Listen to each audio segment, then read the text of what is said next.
Во поликлиниката Ѓорче Петров утре ќе биде ставен во функција новиот ЕМГ апарат кој е неопходен како дијагностичка процедура во делот на неврологијата, но и во други специјалности, најави денеска министерот за здравство Никола Тодоров. За прв пат во здравствено Скопје, во историјата на здравствено Скопје, се набави и се става во функција нов ЕМГ апарат.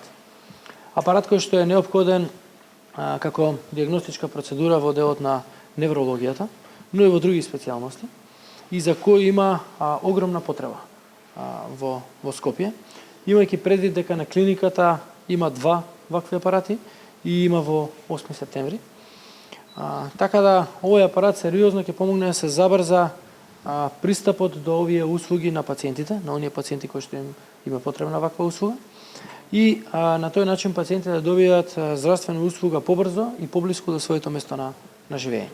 Инаку апаратот е набавен, ставен во функција, кадар е обезбеден.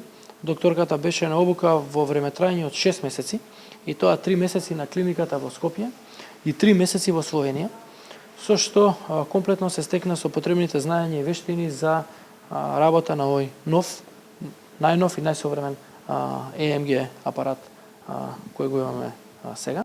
Тодоров посочи дека воведувањето на новиот апарат сериозно ќе влијае на намалувањето на времето на чекање и на достапноста на ваквата здравствена услуга. Денеска го промовираме новиот кабинет за ЕМГ и новиот апарат кој што ќе почне со работа од утре, ќе биде креиран по мој термин во 2 дена во неделата, вторник и четврток, и ќе бидат отворени 5 термини, бидејќи дијагностичката процедура времето кое што е потребно од 40 минути до 1 час.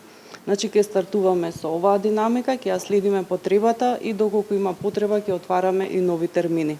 ЕМГ е интердисциплинарна дијагностичка процедура која ја користат повеќе области, а воглавно се користи за дијагноза на болести на периферниот моторен неврон и мускулни заболувања.